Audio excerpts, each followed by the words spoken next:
¿qué tal? Buenas noches, muchísimas gracias por acompañarnos como siempre a esta hora. Les saluda Yenane Villanueva.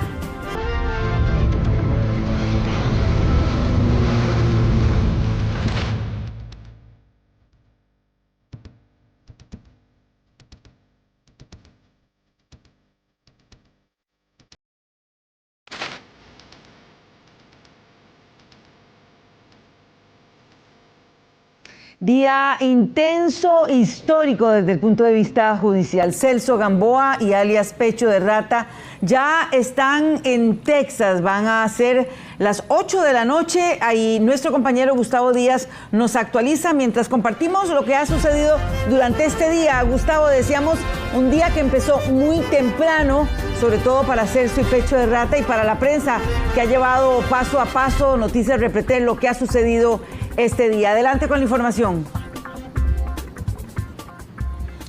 Como usted muy bien lo dice, Deyenani, un día histórico y que comenzó desde el pasado mes de junio, cuando trasciende en nuestro país el arresto de Celso Gamboa Sánchez y de Edwin López Vega, alias Pecho de Rata, como las dos primeras personas que podrían ser extraditadas hacia los Estados Unidos a solicitud de ese país por delitos como tráfico internacional de drogas, lavado de activos y también un delito muy similar al que está contemplado en nuestro Código Penal, como lo es el de la asociación ilícita.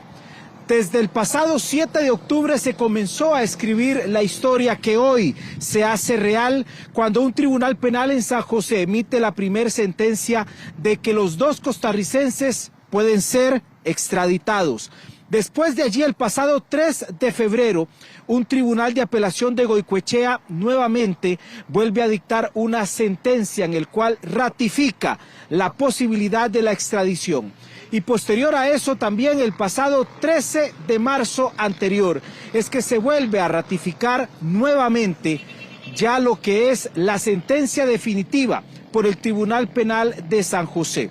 Era cuestión de días para que ya se diera definitivamente el traslado que estaba solicitando la Corte del sector este de Dallas en los Estados Unidos contra estos dos costarricenses. Muy temprano y prácticamente desde ayer en horas de la noche comenzó la planificación para que se diera el traslado de Gamboa Sánchez y de López Vega hasta base 2 del Aeropuerto Internacional Juan Santamaría.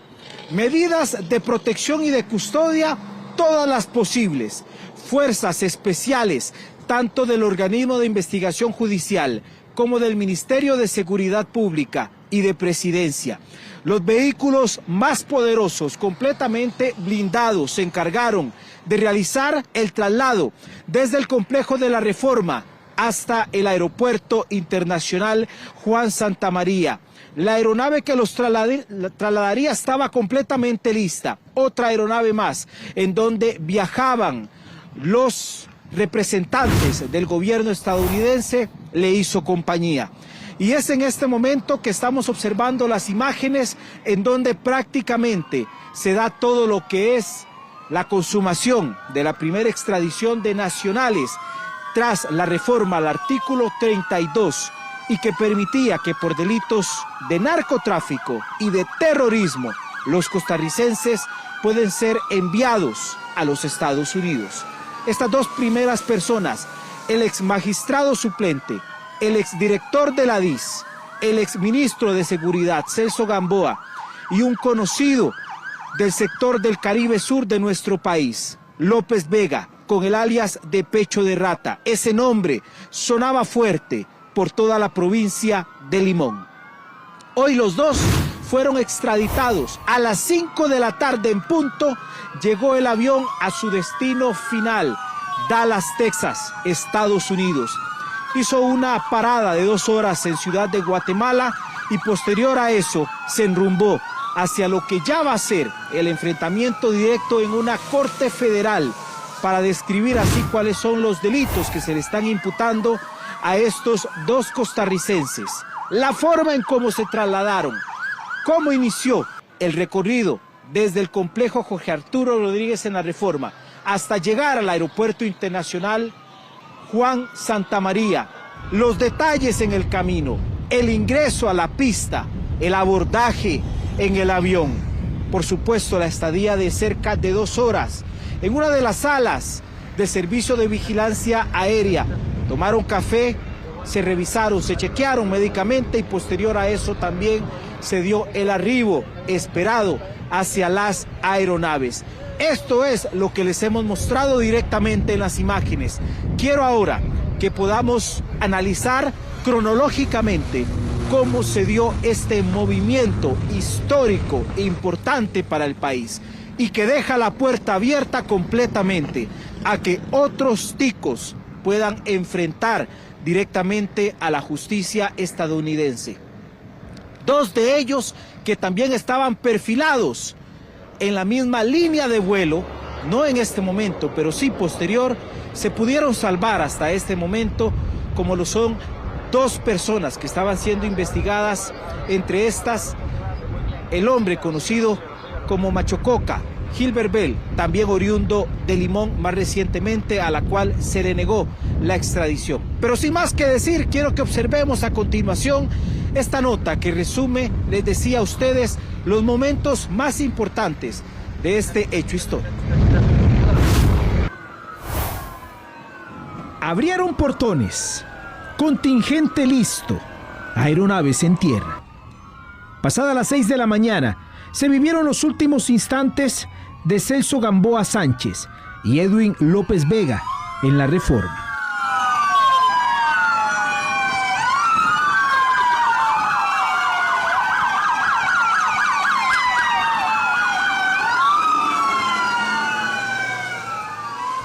Motores encendidos y avance, que sería breve, pero con una caravana pesada. Y no solo por el tonelaje de la bestia, ni la historia que escribiría el país, sino por la gran cantidad de policías que eran necesarios para resguardar el trayecto final. Desde la cárcel Jorge Arturo Rodríguez hasta base 2 del aeropuerto Juan Santamaría, se contemplaron 15 minutos de traslado.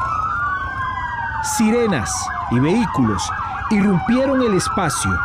Las personas se alertaron. Allí iban los primeros extraditables. Celulares en mano, sensaciones de justicia cumplida y hasta de meditación por las consecuencias de hacer el mal. Al otro lado, abrieron portones. Los del sector oeste del aeropuerto Juan Santamaría, donde estaba el antiguo radar. Sin obstáculo, el tiempo era oro. El acontecimiento histórico. En base 2 los esperaban autoridades de ambos países. Fiscalía, OIJ y Ministerio de Seguridad como Policía Nacional. Agentes de la DEA como representantes federales y un juez que debía realizar la entrega de un país a otro. Abrieron puertas, la puerta de la realidad a la primera extradición de nacionales. Ojos cerrados, cabeza regia, respiración fuerte, ritmo cardíaco que aumentó. Celso lo sabía, era su destino, pero no hay preparación para el castigo menos esperado. De la bestia a uno de los recintos de vigilancia aérea. Sería el último intercambio de palabras en territorio tico.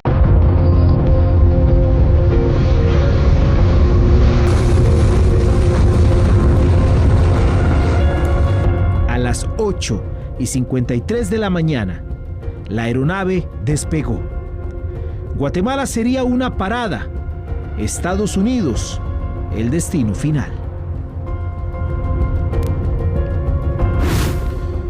No les darán cadena perpetua. La pena máxima podría ser de 50 años, mucho menos sufrir ningún tipo de tortura ni maltrato cruel.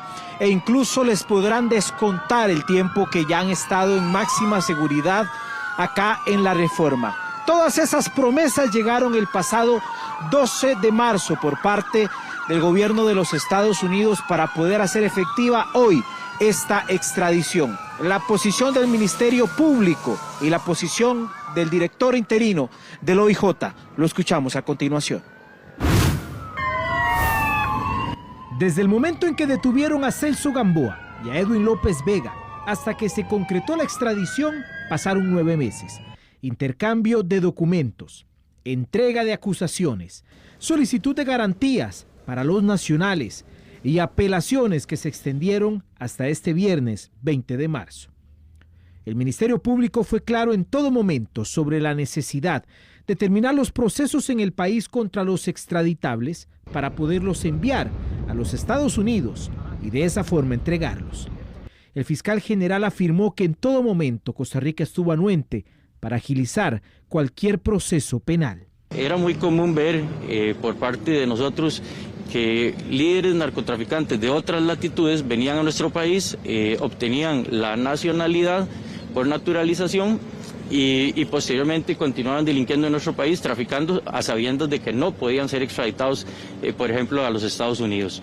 Ese escudo que tenían estas personas ya no existe. La información compartida entre el OIJ y la DEA fue clave.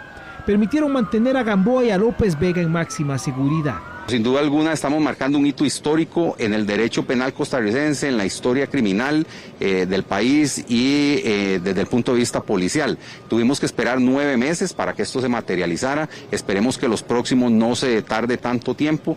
Celso, por haber sido una persona vinculada a 2 poderes de la República,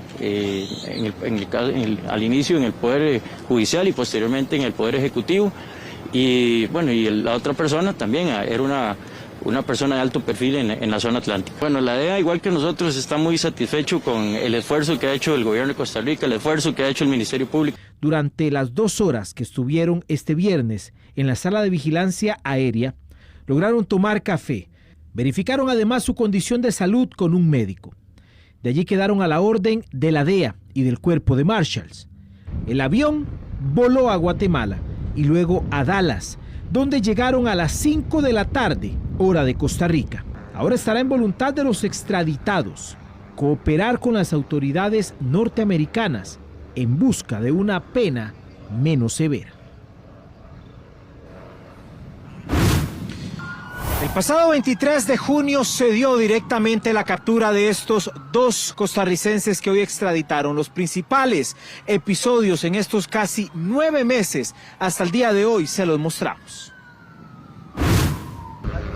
A las 8:53 de la mañana de este viernes, Celso Gamboa dejó Costa Rica rumbo a enfrentar acusaciones penales ante tribunales estadounidenses, convirtiéndose en el primer nacional extraditado del país. Pero un largo proceso antecedió a este momento.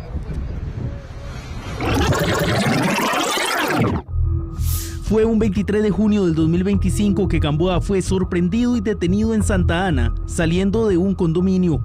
La primera persona solicitada o requerida responde al nombre de Celso Gamboa Sánchez, mismo que fue detenido en esta tarde en las inmediaciones de San José. Días después, el 11 de julio de ese año, llegó la acusación formal desde un tribunal en Texas, Estados Unidos, donde especificaban los motivos por los que requerían a Gamboa. El Departamento de Justicia acusa a Gamboa de supuestamente conspirar y asistir a otros narcotraficantes para fabricar, también transportar cantidades significativas de cocaína, principalmente hacia ese país norteamericano. Durante todo ese tiempo, el extraditable permaneció en la Reforma en una celda de máxima seguridad. Sin embargo, antes de ser extraditado, Gamboa tenía que resolver pendientes con la justicia nacional. Uno de ellos, un caso por tráfico de influencias, donde fue absuelto junto al exalcalde Johnny Araya y la exfiscal Berenice Smith. Entre septiembre y enero, el exmagistrado y ahora extraditado enfrentó otros cargos ante los tribunales, quienes resolvieron otorgar una medida judicial llamada criterio de oportunidad, que eximía a Gamboa de penas en Costa Rica, con tal de que el proceso de extradición avanzara más rápidamente. El 11 de febrero de este año, siendo casi inminente su extradición, Gamboa tuvo la oportunidad de despedirse de sus hijos desde la prisión. La visita con su hijo se hizo en la sala de juicio de delincuencia organizada Yedo y contó con 1 hora para compartir con su hijo menor. En el encuentro solo estuvo la mamá del hijo de Celso. Un mes más tarde, el 13 de marzo, se dio el paso final que permitió que hoy Gamboa se encuentre en suelo estadounidense. La firma por parte de un juez de la República, donde autorizaba la extradición del también exministro de Seguridad, Celso Gamboa. Luego de pasar por cargos públicos y de poder, ser ministro, magistrado y cercano a gobernantes, hoy Celso Gamboa ve los frutos de malas acciones, aparentes favorecimientos al narcotráfico y los efectos de pensar que se puede salir impune del engaño y la corrupción.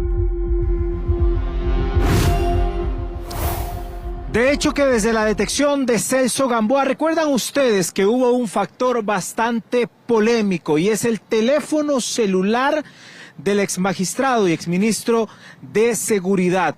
De hecho que las condiciones en las cuales puede ser abierto, explorado y analizado por las autoridades han sido todo un tema de conversación. Eric Meléndez está desde otro punto y nos amplía, Eric, sobre toda esta circunstancia. ¿Será que los Estados Unidos y sus autoridades sí podrán analizar y abrir el teléfono de Celso Gamboa? Eric, buenas noches. Gustavo, muy buenas noches. Estamos hablando de un tema polémico, pese a que ya las autoridades, acá el organismo de investigación judicial ya había decomisado este teléfono celular. Bueno, se había roto la cadena de custodia en ese momento y que incluso el Tribunal de Apelación de la Sentencia acá en San José había dicho que esta prueba no era válida. Sin embargo, bueno, consultando a algunos expertos en derecho, nos mencionaban que esto ya queda a criterio de los Estados Unidos, de los jueces en Texas, de que puedan utilizar este teléfono, podrían justificarlo, incluso ver cuáles eran esas conversaciones, esos mensajes y por supuesto ver algunas conexiones que había mantenido Celso Gamboa. Por supuesto, a pesar de que esa prueba no es válida acá en nuestro país a nivel investigativo, como ya lo habían calificado, por la forma en la cual se manipuló y que incluso el OIJ tenía imágenes de esa trazabilidad. Bueno, ahora serán los jueces que valoren si es válido tener o tocar algún punto que puedan encontrar en este teléfono. Son pruebas esenciales, por supuesto, que pueden argumentar y generar más indicios, más prueba que se dé en este caso ahora que él ya queda totalmente en manos de las autoridades estadounidenses, pero para los próximos días los jueces tendrán que analizar y ver si es viable, pese a que está esa advertencia acá hecha en el país de que no se podría utilizar por estos vicios a nivel de la investigación, pero bueno, que los tribunales norteamericanos ahora podrían avalar en cualquier momento. Celso Gamboa y Edwin López ya fueron extraditados.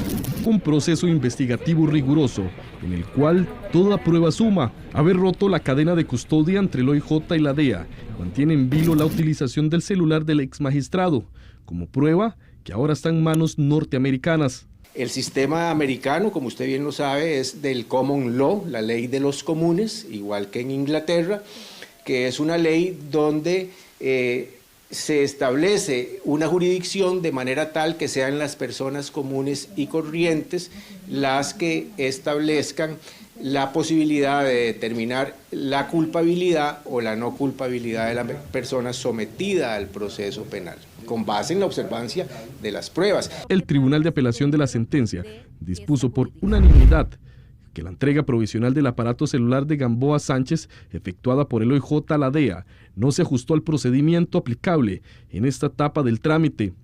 Sin embargo, el tribunal aclaró que ello no modifica lo resuelto sobre la extradición de Gamboa, ni sobre la entrega final del aparato a la luz del tratado bilateral, y que cualquier determinación de responsabilidades corresponde a las vías competentes. Los temas de licitud probatoria compete resolverlos exclusivamente a la autoridad del país requiriente. Si se declara la exclusión probatoria, es una imposibilidad de utilizar toda la fuente de información que exista ahí. Si se aplican teorías correctivas, como por ejemplo la del hallazgo inevitable, permitiría explorar qué información hay en el celular que pueda ser de interés para el Departamento de Justicia. Nos deja mal parados porque es un error imperdonable. O sea, la cadena de custodia es algo básico en la policía judicial y la ruptura cuesta entender la razón de que haya ocurrido. Quedará a criterio de los jueces estadounidenses en Texas el uso de este aparato tecnológico. Lo cierto del caso es que la incorporación de una prueba obtenida de manera irregular, violentando, como bien usted lo señala, la cadena de custodia de la prueba, la preservación, la extracción, el transporte, sería una prueba totalmente inválida para efectos de poder establecer esa responsabilidad penal. Esa prueba y todo aquello que se derive de la misma. El Tribunal de Apelación de la sentencia en San José fue el que validó dicha nulidad de la prueba.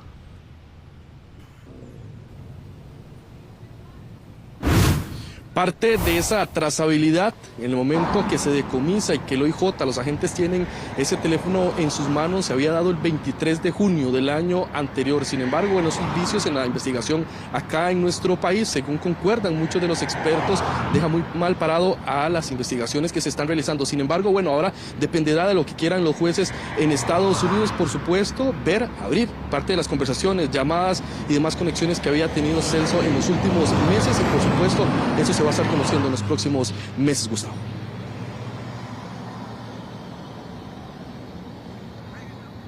Bueno, por supuesto, Eric, que esto va a seguir generando muchísima información con respecto a este tema. Por supuesto, con lo que se vaya desarrollando ya con la llegada de los extraditados hasta los Estados Unidos. Ahora bien, esto, por supuesto, ha generado toda una serie de reacciones políticas y que es de total interés una posición fundamental, como la del propio presidente de la República. Laura Solórzano nos tiene más detalles sobre cómo ha recibido el país y el presidente esta noticia, este traslado y ya prácticamente la llegada de estos dos costarricenses hasta suelo norteamericano. Laura, saludos, buenas noches. Gustavo, ¿qué tal? Así es, el presidente de la República, don Rodrigo Chávez, y también la presidenta electa, doña Laura Fernández, bueno, ellos se manifestaron que fue una muy buena noticia, una noticia histórica por primera vez en Costa Rica, pero también le achacaron responsabilidades e ineficiencias, y lo catalogaron al Poder Judicial por no haber sido ellos, por no haber sido Costa Rica los que hayan hecho la investigación y no solamente que le hayan dejado la tarea a Estados Unidos. Veamos esta nota que resume un poco lo que ellos manifestaron y también incluso el ministro de Justicia. Dos de esos nuevos filibusteros salieron extraditados de nuestra patria, porque aquí no hubo manera de investigarlos, de juzgarlos y de condenarlos. Tuvo que venir un aliado a enmendar la ineficiencia de un poder judicial vergonzoso. Con esas palabras criticó el presidente de la República, Rodrigo Chávez, a la función del Poder Judicial, esto tras la extradición de Celso Gamboa y de Pecho de Rata. Estas declaraciones las brindó en Santa Rosa de Guanacaste, donde se llevó a cabo el Consejo de Gobierno.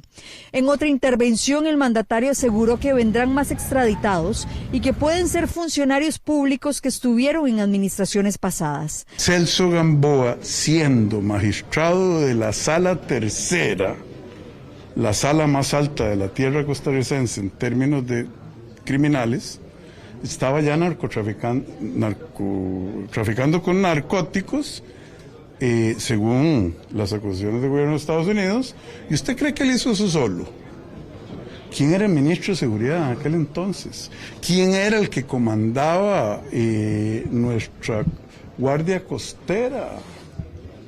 Ahí andaba en campaña con Álvaro Ramos, el ex coronel, ¿qué era? Martín Arias. Yo no sé si tuvo algo que ver, pero Celso no. Pudo haber cargado toneladas de cocaína él solito, echándose al hombro. Eso es una estructura organizativa muy compleja. Por su parte, la presidenta electa, Laura Fernández, aplaudió la extradición, pero se sumó a la crítica que hizo el presidente. ¿Cómo es posible que en nuestro país viviéramos esto? Un exministro, un exmagistrado, un exfiscal general de la República formando parte de una banda internacional de narcotráfico. Y lo que es aún peor y más doloroso para mí como costarricense es que la detención de Celso Gamboa y el ponerlo a las órdenes de la justicia no lo hiciéramos nosotros. no lo hiciera el Poder Judicial de nuestro país, sino que tuviera que ser a partir de una orden de la DEA, de nuestro socio confiable en la lucha contra el crimen organizado, el gobierno de los Estados Unidos. ¿Por qué nosotros en el Ejecutivo sí tenemos que rendir cuentas y por qué esta otro poder de la República que no ha hecho nada, nadie lo puede llamar a cuentas? ¿Y a quién le trasladan el riesgo? A los ciudadanos. Eso es lo que no queremos. El oficialismo presentó esa reforma constitucional para extraditar a los costarricenses. Pero los diputados también reaccionaron ante este hecho que se presentó este viernes en horas de la mañana. Veamos lo que dijeron algunos de ellos.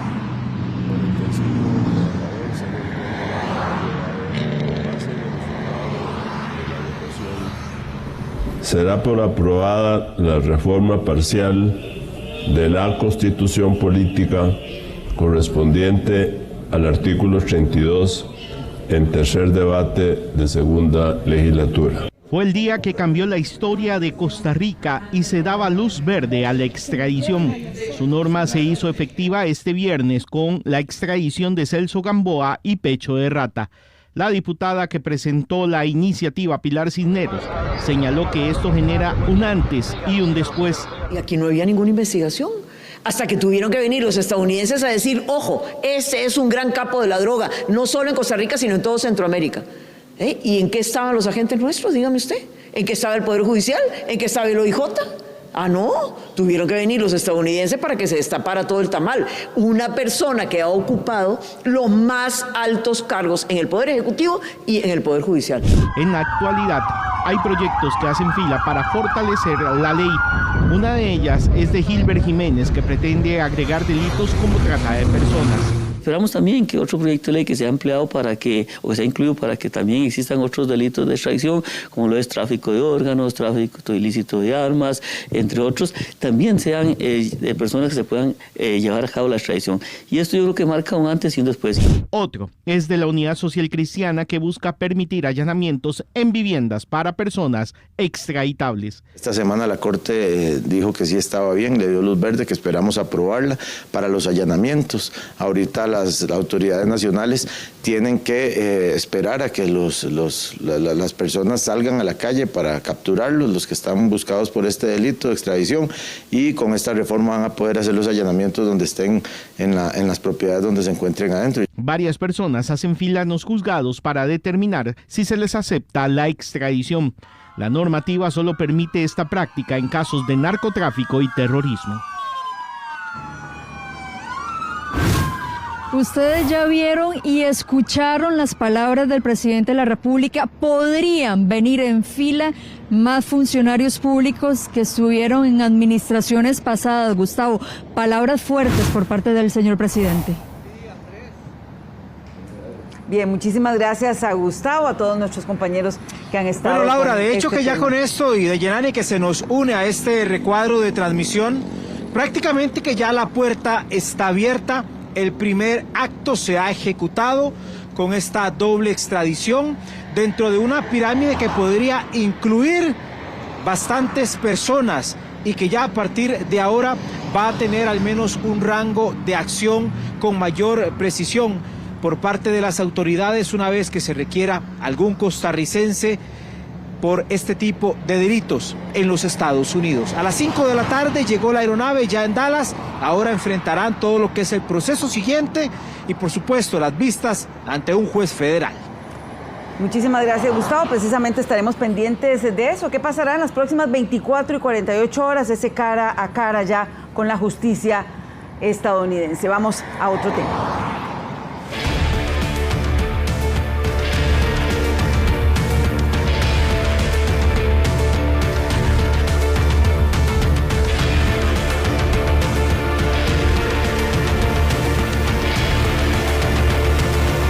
Llegó el día que esperaban los familiares de Nadia Peraza, y es que Jeremy Busano Paisano fue sentenciado en principio a 79 años de prisión. ¿Cómo está conformada esa sentencia? ¿Qué pasó este día? Génesis Castillo nos informa. Génesis, buenas noches.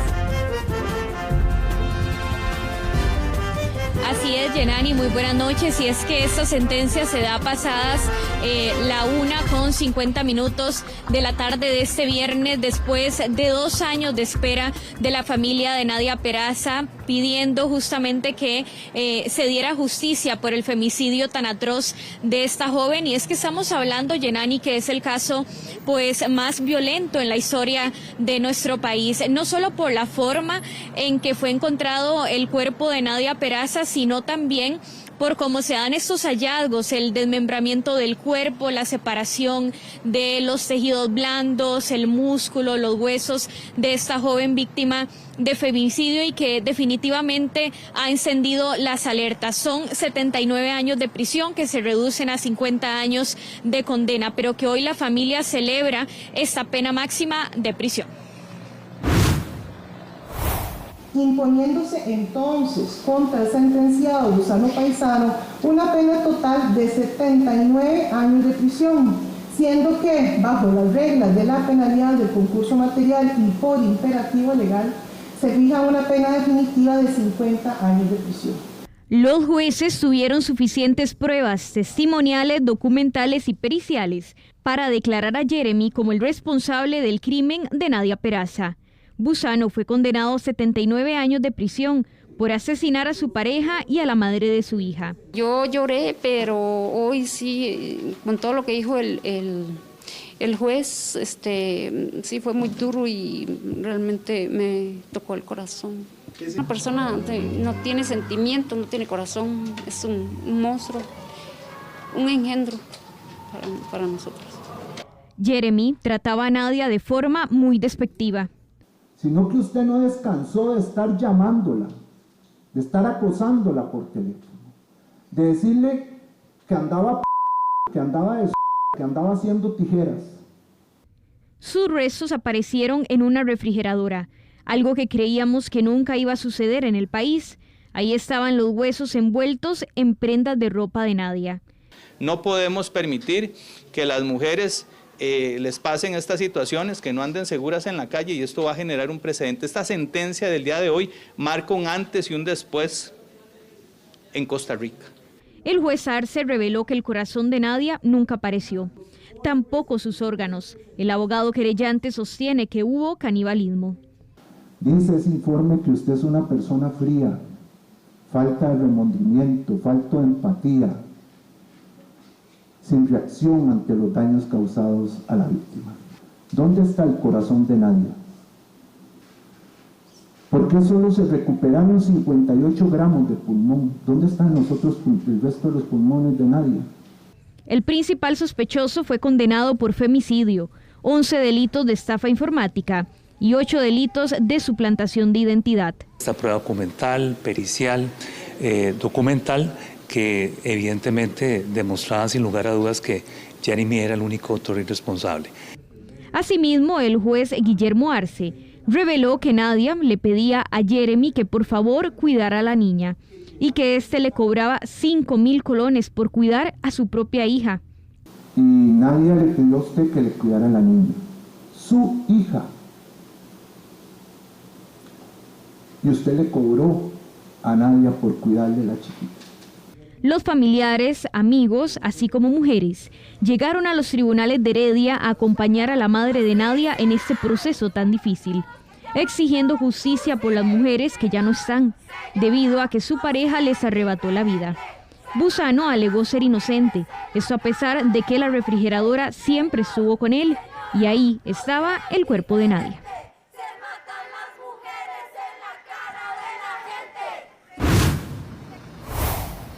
Génesis, la defensa decía, y lo escuchábamos con atención, que hay un antes y un después de esta sentencia y de este proceso. Ahí la prueba técnica fue clave, también la prueba forense, es decir, hay otros elementos que en efecto podrían significar cambios para cuando se juzgue este tipo de casos, Génesis.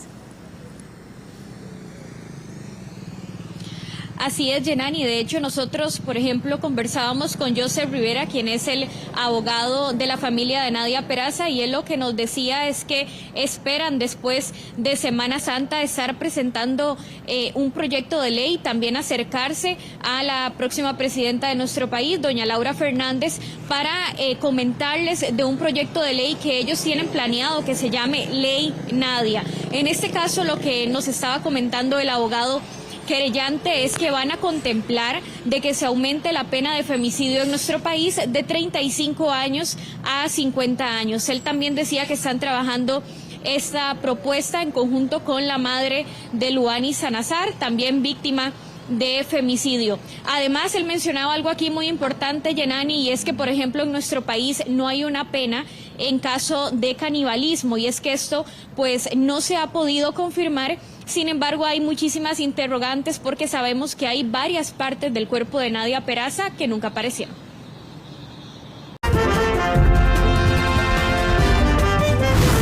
Agradecemos muchísimo su compañía. El dúo venezolano Mau y Ricky, y también Fonseca, están entre los artistas invitados a los conciertos gratuitos del FIA que inicia este viernes. Calet Barquero tiene el detalle desde La Sabana. Calet, cuéntenos.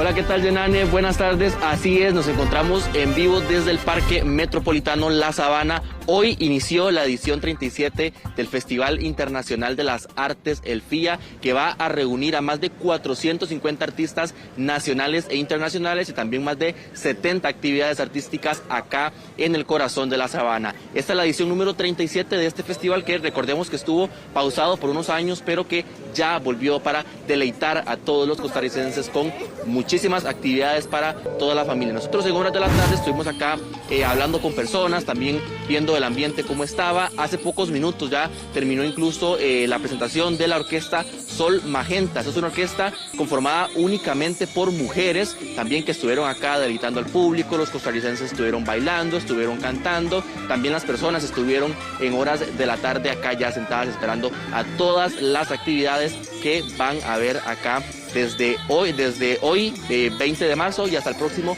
29 de marzo. Todas las personas podrán disfrutar. Conversamos también con algunas personas que ya estaban acá y conversamos con ellos y esto fue lo que nos dijeron. Para mí es muy importante y creo que para todos, ¿verdad?, que la juventud se involucre mucho en lo que es la cultura, ya sea en música, danza o poesía, porque así los mantiene fuera de las drogas. Este tipo de actividades hace que las personas o jóvenes se incentiven más a participar, a salir de tantas cosas como tal vez las drogas. Es como una salvación para la gente. A mí en lo personal me encanta la música, me gusta cantar, entonces siento que esta área hace como liberación para muchos jóvenes, niños.